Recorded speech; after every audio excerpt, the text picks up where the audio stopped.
Bismillahirrahmanirrahim. Assalamualaikum warahmatullahi wabarakatuh. Saya Zuhrayanti SPDI, Guru Pendidikan Agama Islam SDN 1106 Padang Garugur, Kabupaten Padang Lawas, Sumatera Utara. Pada kesempatan kali ini kita akan belajar Pendidikan Agama Islam Budi Pekerti kelas 4 fase B dengan materi mengaji dan mengkaji Quran Surah At-Tin. Baik, sebelum kita ke materi, kita berdoa terlebih dahulu. Berdoa dimulai. Bismillahirrahmanirrahim. Raditu billahi rabba wa bil islami dina wa bi Muhammadin nabiyyan wa rasula. Rabbi zidni ilma warzuqni fahma. Amin. Baik, anak-anak ibu sekalian, tahu nggak sih apa itu Quran Surah At-Tin? Betul sekali. Surah At-Tin adalah surah ke-95 dalam Al-Quran yang terdiri atas 8 ayat. Surah ini termasuk surah Makkiyah atau surah yang diturunkan ketika Rasul Shallallahu Alaihi Wasallam berada di periode Mekah atau sebelum hijrah.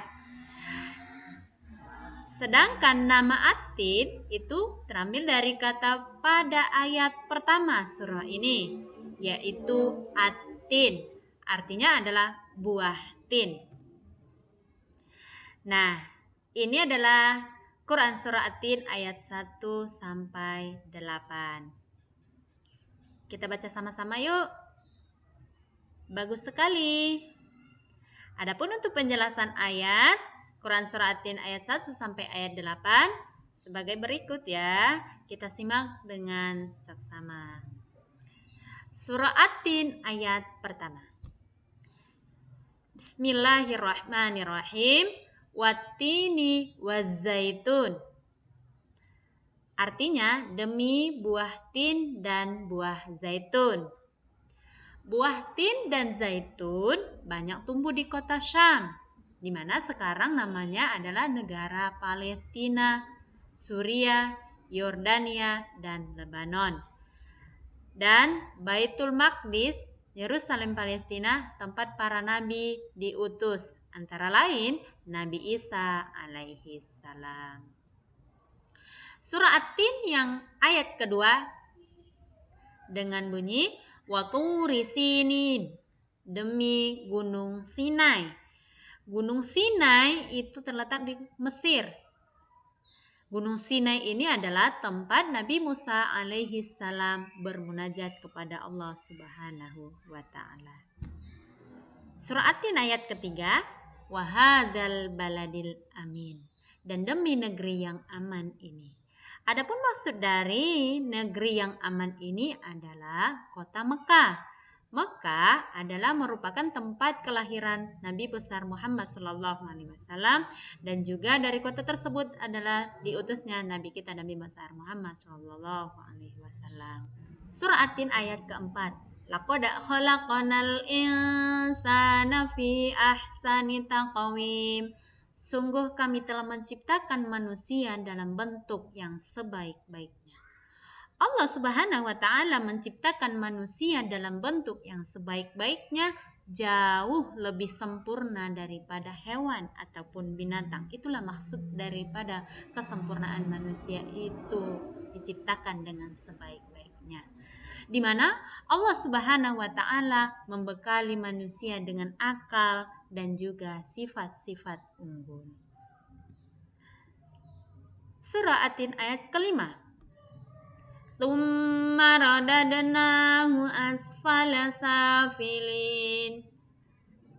Kemudian kami kembalikan dia ke tempat yang serendah-rendahnya. Apabila manusia durhaka kepada Allah dan tidak menaati utusannya Nabi Muhammad SAW, maka kita manusia ini akan dikembalikan ke tempat yang serendah-rendahnya.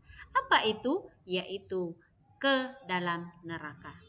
Tubuh yang sempurna yang dilengkapi dengan akal, namun durhaka kepada Allah Subhanahu wa taala dan juga durhaka kepada Rasulullah, tidak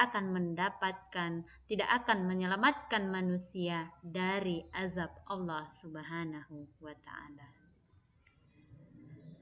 Surah At-Tin ayat ke-6. Illalladzina amanu wa 'amilus solihati falahum ajrun ghairu mamnun.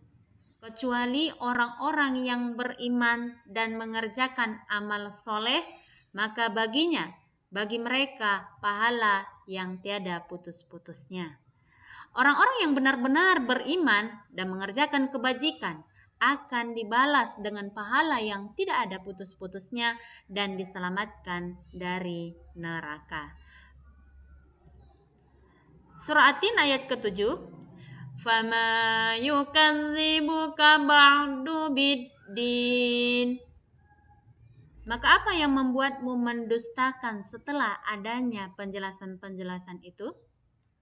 Allah menciptakanmu dengan begitu bentuk yang sempurna, melewati berbagai tahap, mulai dari fase bayi, anak-anak, kemudian akan menjadi remaja, dewasa, dan tua, ataupun lansia, lanjut usia, hingga nantinya akan meninggal. Surah At-Tin ayat ke-8. Alaihissallahu biahkamil hakimin. Bukankah Allah hakim yang paling adil? Anak-anak ibu, jangan kita kira bahwa Allah Subhanahu wa taala menciptakan manusia dengan sia-sia. Allah Subhanahu wa taala menurunkan aturan syariat. Dia akan memberi putusan dengan adil, yaitu memberi pahala kepada orang yang taat dan memberi hukuman kepada orang yang bersalah. Cukup sekian materi kita pada hari ini. Kita sudahi dengan doa kafaratul majelis. Subhanakallahumma wa bihamdika asyhadu an la ilaha illa anta astaghfiruka wa atubu ilaik. Wassalamualaikum warahmatullahi wabarakatuh.